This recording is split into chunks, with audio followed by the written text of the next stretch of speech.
यहाँ से किस प्रकार के क्वेश्चन पूछे जाते हैं उसको देखते हैं। राष्ट्रकूट वंश के संस्थापक कौन थे, तो इनको याद रखना। दंतदुर्ग माने जाते हैं राष्ट्रकूट वंश के संस्थापक। राष्ट्रकूट वंश का संस्थापक दंतदुर्ग था। इनकी राजधानी की बात करेंगे मान्यखेद था, जो सोलापुर महाराष्ट्र में स्थित है।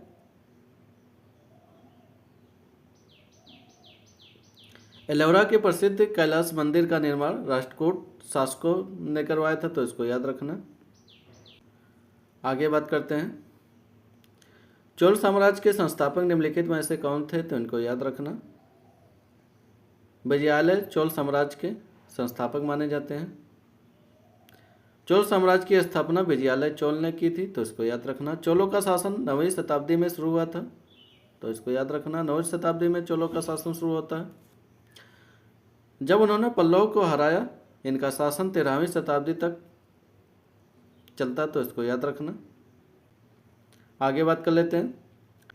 महोदयपुरम के चेर साम्राज्य में बोली जाने वाली संभावित भाषा कौन थी, तो इसको याद रखना। मलयालम थी। महोदयपुरम के चेर साम्राज्य में बोली जाने वाली संभावित भाषा मलयालम थी। आगे बात कर लेते हैं।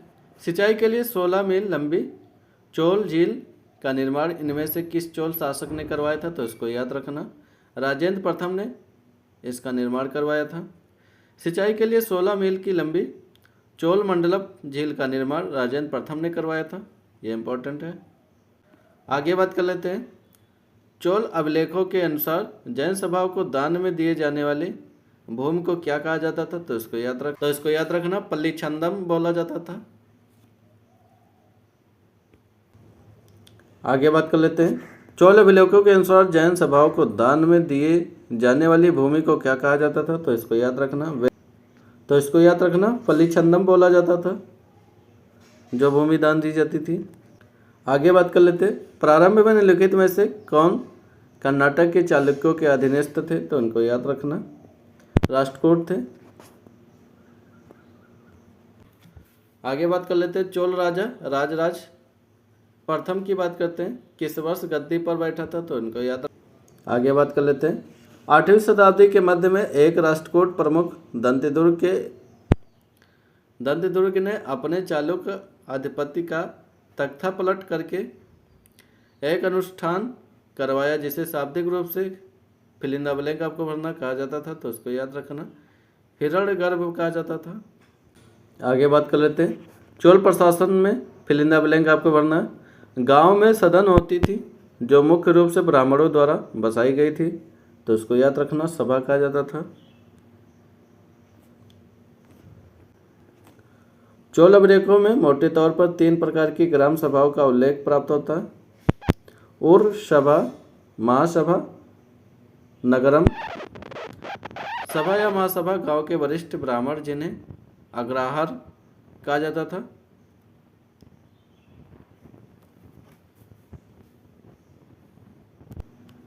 आगे बात कर लेते हैं। ऐहोल किसकी राजधानी थी, तो इसको याद रखना। चालुक्यों की राजधानी थी।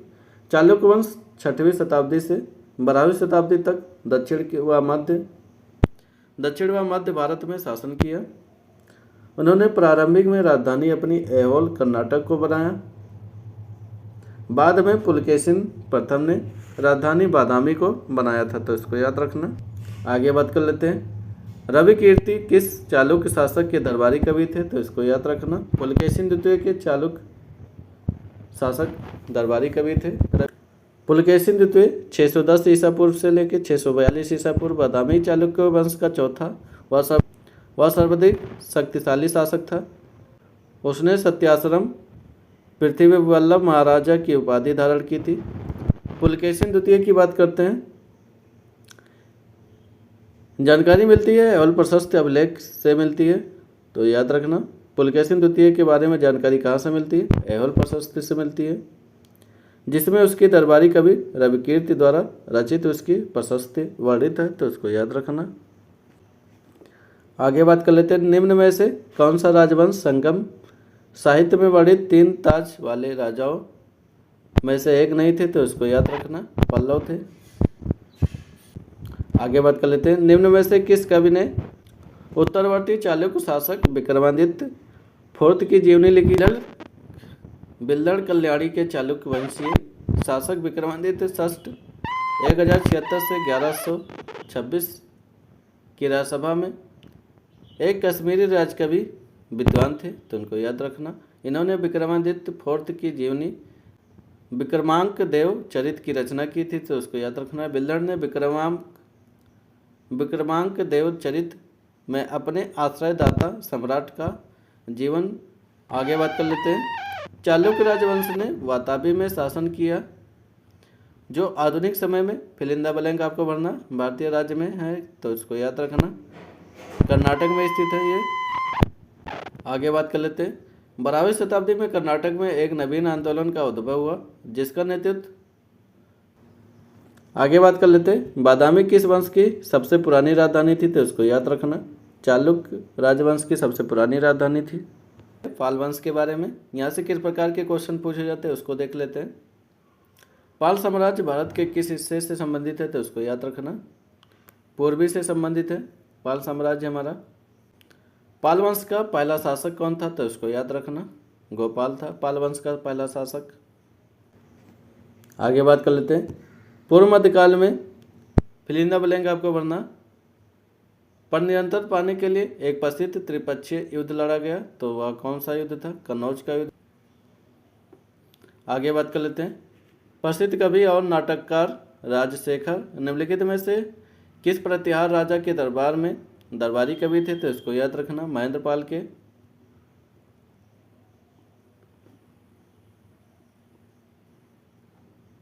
आगे बात कर लेते हैं। निम्नलिखित में से किस विश्वविद्यालय की स्थापना पाल ने की थी, तो उसको याद रखना।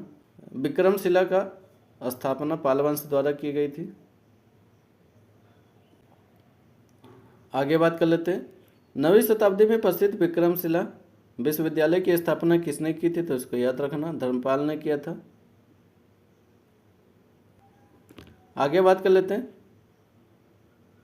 ओदंतपुरी शिक्षा केंद्र निम्नलिखित में से किस राज्य में अवस्थित है, तो इसको याद रखना। बिहार में स्थित है। आगे बात कर लेते हैं। पाल राजवंश का संस्थापक कौन था, तो इसको याद रखना। गोपाल थे। आगे बात कर लेते हैं। राजपूत राजवंश के बारे में बात करते हैं। यहाँ से किस प्रकार के क्वेश्चन पूछे जाते हैं। आगे बात कर लेते हैं। राजपूत राजवंश के बारे में बात करते हैं। यहाँ से किस प्रकार के क्वेश्चन बनते हैं उसको देख लेते हैं। 12वीं शताब्दी के आरंभ में दिल्ली पर किसका शासक था, तो इसको याद रखना। तोमर वंश का शासक था। के आगे बात कर लेते हैं। जयचंद के विश्वासघात के कारण पृथ्वीराज चौहान की पराजय हुई। कालांतर में जयचंद कहाँ और कब मारा गया, तो उसको याद रखना। चंदावर के युद्ध में मारा गया 1194 ईस्वी में। आगे बात कर लेते हैं। निम्न में से कौन से वंश ने भारत के दक्षिण भाग पर शासन नहीं किया था, तो उसको याद रखना।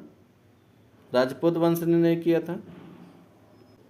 आगे बात कर लेते हैं। खजुराहो के मंदिर किस राजवंश के दौरान बनाए गए थे, तो उसको याद रखना। चंदेल वंश के शासक काल में बनवाया गया था। आगे बात कर लेते हैं। सबसे प्रसिद्ध फिलिंदा ब्लैंक आपको भरना। शासक पृथ्वीराज तृतीय से, जिन्हें 1192 में एक अफगान शासक सुल्तान मोहम्मद गौरी ने हराया था, तो इसको याद रखना। चहमान या चौहान शासक था वो। आगे बात कर लेते हैं। मध्य प्रदेश राज्य में 11वीं शताब्दी की भोजशाला की संरचना का निर्माण किस राजवंश के संरक्षण में किया गया था, उसको याद रखना। परमार राजवंश के संरक्षण में यह निर्माण किया गया था। आगे बात कर लेते हैं। जयमल और फत्ता वो योद्धा थे जिन्होंने फिलिंग आपको भरना है। किले की रक्षा करने का प्रभार सौंपा गया था, तो उसको याद रखना। चित्तौड़ के किले का प्रभार सौंपा गया था। आगे बात कर लेते हैं। चंदेल राजवंश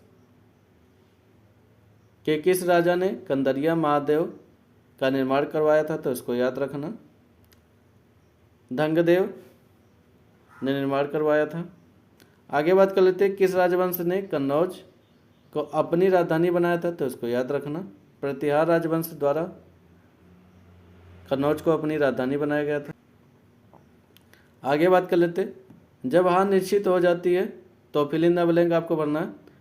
पुरुषों को साका नामक एक अनुष्ठान करना होता है जो कि उनकी अंतिम लड़ाई थी जिससे वे वापस नहीं आ सके। तो कौन था वो? राजपूत वंश में था।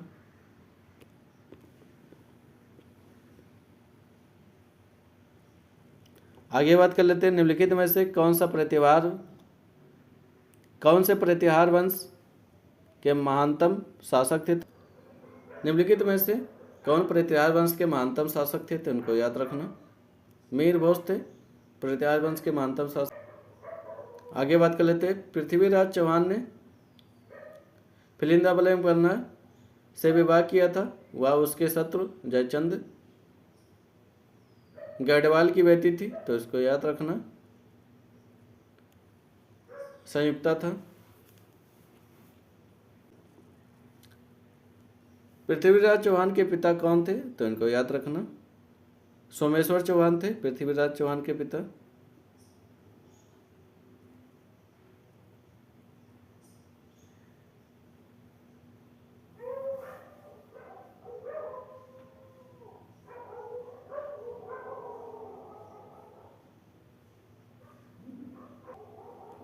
आगे बात कर लेते हैं, कौन से दो प्रमुख शहर चैमानों के नियंत्रण में थे? तो इसको याद रखना, दिल्ली और अजमेर था चैमानों के नियंत्रण में।